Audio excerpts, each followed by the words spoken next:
Hello viewers, today let us see what is the concept of interpersonal relationship. In this module, you are going to see what is characteristics of an interpersonal relationship. Then we are also going to see the determinants of interpersonal attraction, and we will go on to understanding more deeper kind of relationships that are based on attraction, that is romantic relationships, and finally we are going to understand what is love, what are the components of love, and so on. To begin with, interpersonal attraction refers to the evaluations that we make about others, what we feel is good in others, what we feel is not so good or bad in others. So, the continuous evaluations that we make about the kind of attractiveness that the other person has, attractiveness in all ways for us to establish a relationship. And human beings, as all of you know, are social animals. And to say in psychological terms, all of us have a high need for affiliation. So, this need for affiliation makes us in fact a social animal.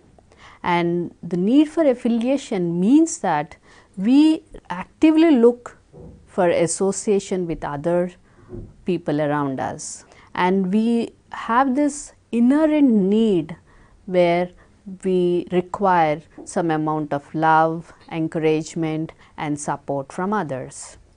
But although the need for affiliation is common to all individuals, but the strength of the need varies from individual to individual. You might have observed in the different kind of relationships that you have that some people have this need more, that is when they become very demanding of your attention and affection, and some people they seem to be having the need for affiliation to a lower extent than others.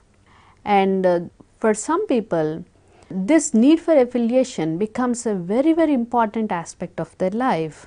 So, for them, if suppose they are in a career, they feel that having good relationship with the colleagues and the boss is more important than their success in that kind of profession that they take up. But on the other hand, there might be some other people who feel that even if they have to hurt a colleague here, a colleague there, they do not mind because that is going to result in their professional advancement. So, this need for affiliation varies from individual to individual. Now, let us see the determinants of interpersonal attraction. There are two different kinds of determinants. One are internal determinants and the other one is the external determinants. Now, internal determinants like emotions, for example, they are going to have a lot of effect on the kind of attraction needs that we have. People especially who are in a happy state, if something happens to them, they want to share their happiness with others.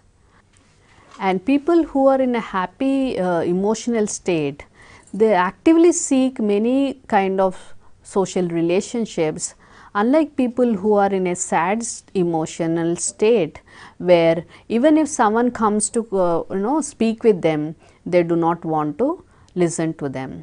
And these people, if they are in a bad emotional state, they try to even switch off their phones because they do not want to interact with anyone.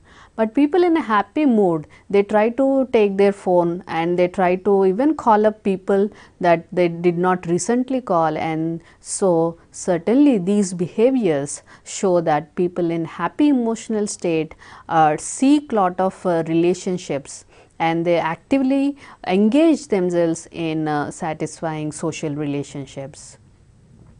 Other internal factors that determine our need for affiliation could be if suppose there are other people who try to make us feel good, then we actively pursue that kind of relationship. if what the other person says makes us feel happy, if what the other person says helps us to heighten our self-esteem about ourselves, and if suppose what others say about us is really helpful in our growth, then certainly one try to continue that relationship into a meaningful one. But on the other hand, if a person doesn't really appreciate what the other person is saying and in fact feel hurt because of what the other person has said, then such type of relationships they try to slowly stop. And so the internal assessments that the person makes, the cognitive frameworks that this person has, all these are going to affect the kind of relationships that they are going to pursue and the strength of the relationships. So, for example, if we talk in a particular way with one of our friends, the other person might like it, but in the same way if we talk with another person, that person may not like it. So, it is not in what we have said, but it is in the internal makeup of the other person. So, such subtle internal cognitive components have a long effect on the kind of relationship one engages in and also the strength of the relationship. Now, going on to the other determinants of interpersonal attraction or how the interpersonal attraction happens. There are many factors that or many criteria that psychologists have observed by way of experimental studies. Now, I am going to discuss with you some of the research findings. Proximity is found to be one of the influential factors that determine interpersonal attraction. Proximity is the distance or the closeness in which the two persons who are in the relationship are placed. For example, if you try to list the friends that you have, you might notice that these friends are either belonging to your own apartment block or they belong to your own neighborhood, or these friends are your schoolmates or college mates. So, certainly because you are together for say a certain period of time, because of that you had established into a relationship. So, proximity is one of the important factors for establishing a relationship. So, for example, say when you are traveling in the school bus, probably the person who is sitting beside you is the one who later became your close friend and who later became your best friend, and with whom even today you are really having a successful relationship. So, there certainly if some other person had sat beside you, probably you do not know whether you can really find your best friend through other means. So, certainly proximity is one of the important factors that lead to the development of relationships. Going to the other factor, that is similarity. Now, suppose sometimes we choose our friends, in fact many times those friends whom we think are sharing common features with us, common attitudes, they are the ones whom we consider as close friends. So, similarity in ideas, similarity in attitudes, similarity in values, similarity probably in background, in culture, all these are important factors that will help in the progress of a relationship and help in the having a satisfying relationship. So, what about the saying that opposites attract? We have said that similarity results in relationship. What about opposites attract? Yes, there are some relationships which are based on this opposites attract phrase, wherein if you closely observe such relationships, although the people there are holding different attitudes or different values, still we find that they lead a successful relationship. And if closely we observe, such relationships are mostly complementary. and the particular characteristics that they have are complementing each other. For example, there is one person who has a high demand for love and attention from others, and there is another person who has this need of giving lot of love and attention to others. So, both are different needs. So, the people are different, but still when they come together they match because their particular traits are complementary to each other, and that is a situation when opposites attract and they have a successful relationship. The other important factor that researchers have identified is a physical attractiveness. So, certainly people who have a good physique, who are tall, who are thin, and who are having good complexion are the ones who are rated to be highly attractive. And for entering into interpersonal attraction, certainly the physical attractiveness counts a lot, at least in the initial stages. Research has found that people who are considered to be attractive are also considered to be highly sociable. They are also rated to be intelligent. Even if they are not intelligent, there is this tendency that people feel that those who are socially attractive are the ones who also have lot of social skills. So, this certainly makes it easier for that person, and because they are used to having a lot of attention and affection from others since their early years, these people naturally develop nice social skills where they have lot of successful relationships. So, these people might have spent lot of time leading successful relationships, which in turns make them enter into more meaningful relationships. So, when they are starting a new relationship, these people are certainly at an advantage because they have high self-worth or high self-esteem, and they also have this trust in their relationships.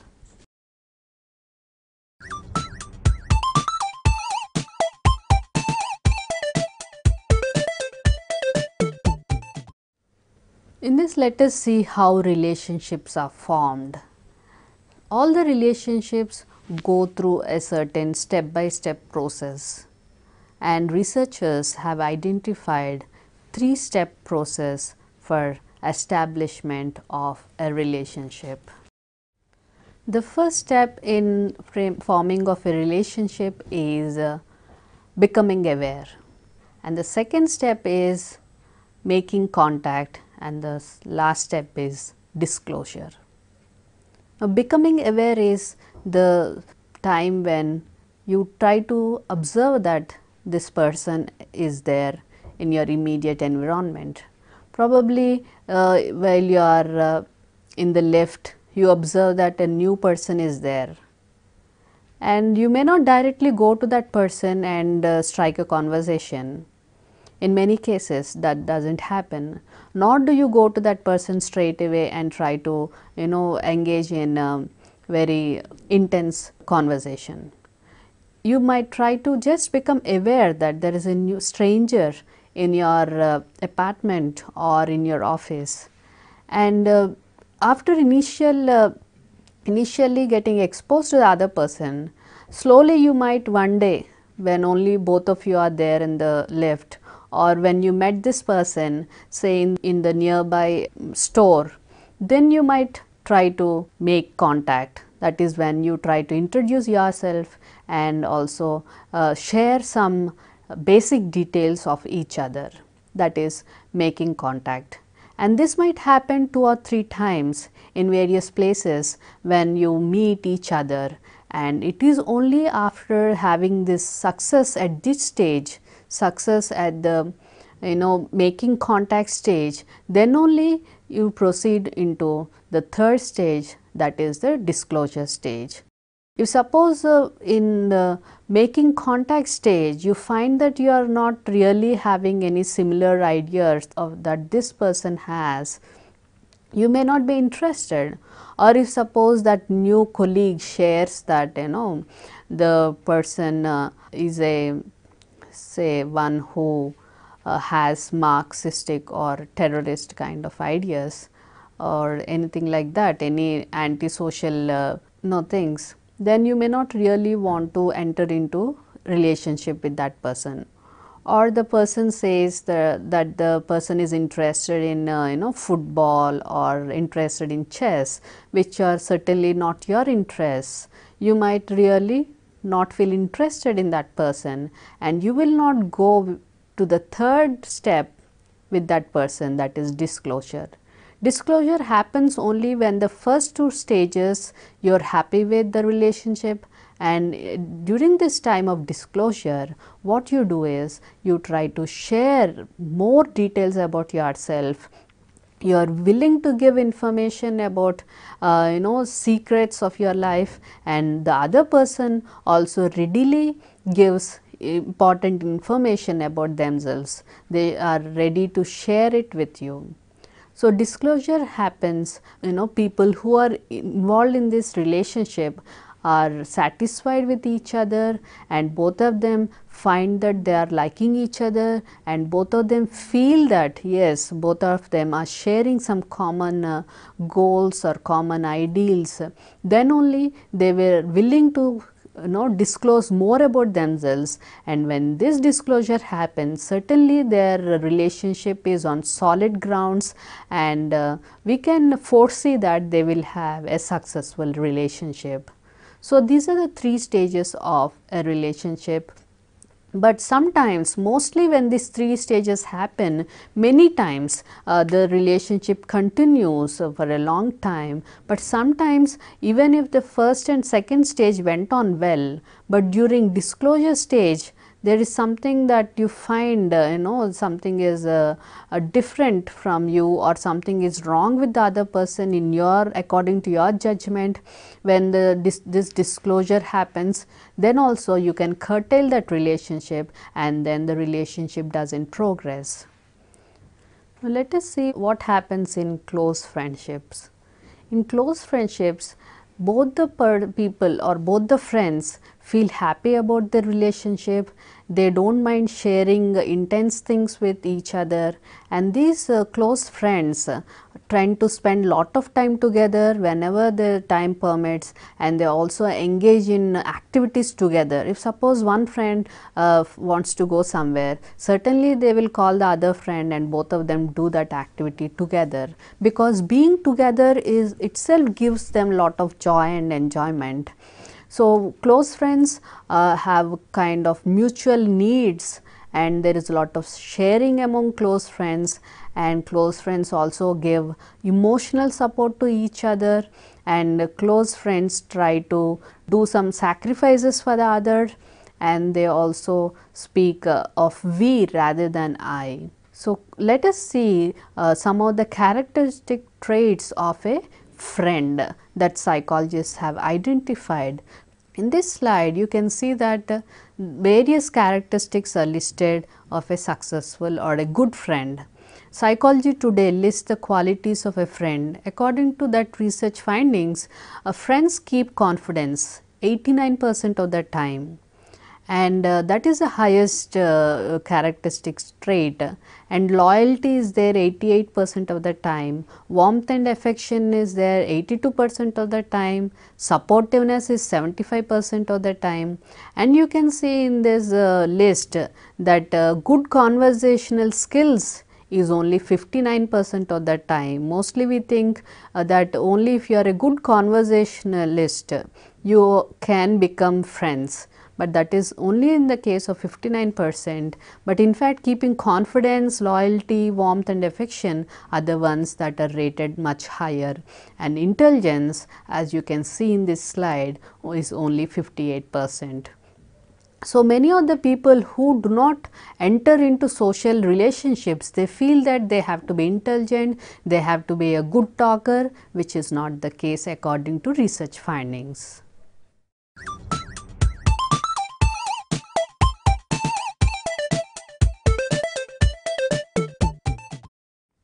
According to this social exchange theory, it tells us when we want to enter a relationship, what kind of cognitive work that we do when we decide to which kind of relationship that we should enter into and which kind of relationship that we should not enter into. According to this researchers, we do a sort of analysis which is called as cost benefit analysis. So, when we want to enter into a relationship, we mentally try to calculate the kind of cost that it is going to cost us and the kind of rewards that we are going to get out of that relationship. So, we might be assessing the intelligence component that is involved, the attractiveness that is involved, the warmth that we are going to receive. We will also look into the kind of social status when we are going to do this analysis. So, we can readily agree that many people do not want to befriend or enter into relationships with a person who is far below the social status. So, certainly some of these features people try to analyze before they want to enter into meaningful relationships. And if we find that the costs are much lesser than the benefits that we are going to get out of the relationship, naturally such relationships people tend to focus a lot on, because the cost is much lesser than the reward. But sometimes if we find that the cost that we are going to pay or have to pay in times of the amount of attention that we have to give, the amount of time we have to spend with that other person, the amount of money that is involved with the other person, the amount of work that is involved with the other person, all this if we find is much higher than what we are going to get or what we are getting out of the other relationship, then we are going to not enter that relationship or just cut that relationship if we have already entered into. Sometimes, however, there are some relationships, even if the costs are more, people continue to have that relationship even if the benefits are less. Certainly, such people are the ones who are more compassionate in nature and are working for higher ideals in their life. Or they might be someone like who are motherly in affection. In fact, our own parents, they are having successful relationship with us, even if the costs might sometimes be much more than the benefits that they are getting. So, not always the social exchange theory works, but in majority of the cases, yes, there is this kind of analysis that we do in our brains before we try to enter a relationship or before we try to continue the relationship. Now, let us see how to make one more attractive, because we find that attraction is an important component of establishing a successful relationship. How can we make ourselves more attractive, not in the physical sense, but in all other ways? Now, developing social skills, because social skills can be learnt. If one tries to, if they feel that they are low in their social skills, they can actively try to learn some of the social skills, either by attending some workshops or by their own.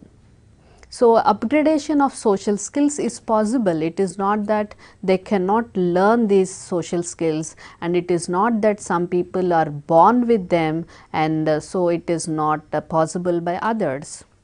Secondly, they can also try to do what is within their means, like having maintaining a good physique or maintaining a neat environment in their places, and also dressing properly as per the occasion, and trying to be in touch with the fashions around. They can also try to improve their social manners. Certainly, when you try to talk in a pleasing manner, now more people will be attracted towards you, and if you are try to help others, then certainly the attraction will be much higher than when you are more demanding and want others or expect others to do things for you. And other ways in which to improve attractiveness is by trying to improve the character, because a good character certainly attracts more people, because whether they have the right characteristics or not, when people are on the lookout for friends or with whom they want to enter into relationships, certainly they assess your character. So, if you try to correct characteristic traits or try to develop good characteristic traits, certainly you will become more attractive to the other person. And on the other hand, you should also be able to make a good assessment of the other person's needs. So, if you want to enter into a relationship, say because of some reason or the other with a particular person, now you should be able to assess the needs of that person. So, even before the other person asks you for doing something, if you try to meet their needs, then certainly a stage comes when the person, whether they like it or not, have to enter a relationship with you, because they become dependent on you, and they see that in spite of many things that you have which they may not like, but this ability to meet their needs it certainly makes you more attractive, and they will continue with the relationship with you. Similarly, there are many other ways in which one can try to become more attractive. For example, in the office, if you try to learn all the latest information and also upgrade yourself on the skills and have good expertise and knowledge in the subject matter, then certainly people all around you, all your colleagues will try to seek you out and will try to establish a relationship with you.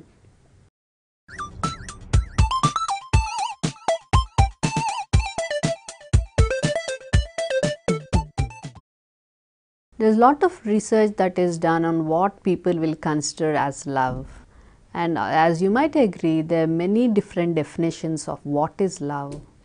For one person, what is love may not be love for the other person. And among the many theories, one important theory stands out, that which is proposed by Sternberg. He has developed a triangular model of love, and he lists three important components of love. The first one is passion, intimacy, and commitment.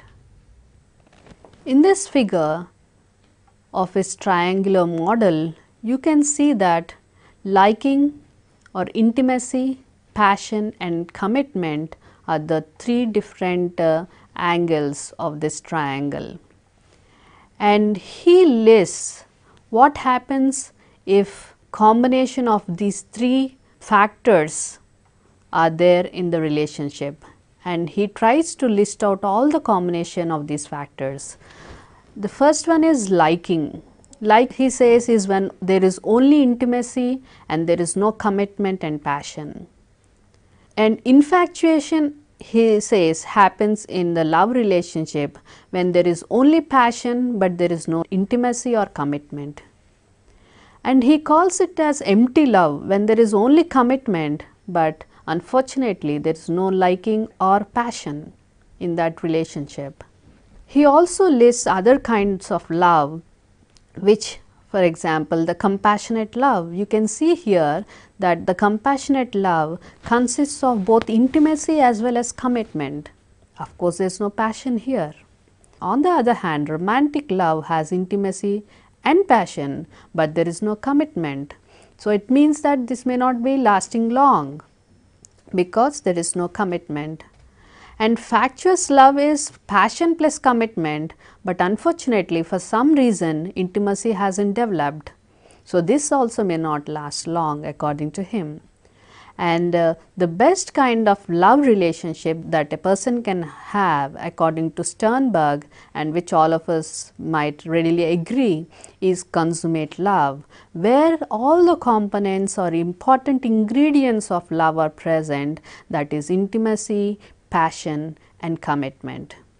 So, for a love relationship to be satisfying, fulfilling, and all the needs that we expect love has is met in the consummate love relationship.